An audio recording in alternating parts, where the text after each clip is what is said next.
যমুনা টেলিভিশনের নামে দেশব্যাপী চাঁদাবাজি করার দায়ে হাসান মুন্না এবং রিয়াজ নামে আরও দুজনকে গ্রেপ্তার করেছে র্যাব। চাঁদাবাজ চক্রের মূল হোতা এই দুজনকে সাভার থেকে গ্রেপ্তার করা হয়। এ পর্যন্ত চক্রের 5 সদস্যকে নিয়ে গ্রেপ্তার করা হলো। আটককৃতরা জানিয়েছে প্রায় 3 বছর ধরে এই ধরনের চাঁদাবাজি করে আসছে চক্রটি।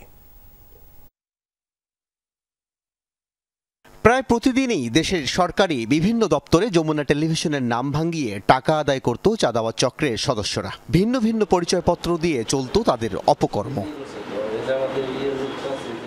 এই চক্রেরই মূল হোতা হাসান মুন্না, তার সহকারী রিয়াজ।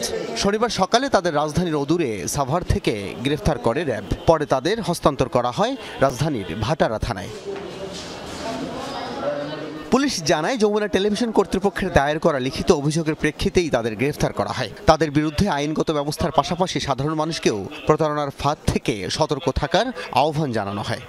প্রথমে সকলে সচেতন হতে হবে এবং এই ধরনের যখনই ঘটনা হবে তখনই তারা সাথে সাথেই ওই সংশ্লিষ্ট কর্তৃপক্ষ অথবা আমাদের আইনশৃঙ্খলা বাহিনীকে বা অন্যান্য বাহিনীকে এটা ইনফরমেশনটা দিবে।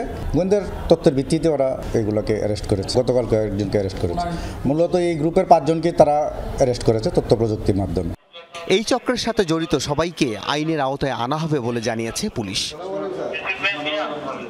আল আমিন হক অহন, যমুনা নিউজ, ঢাকা।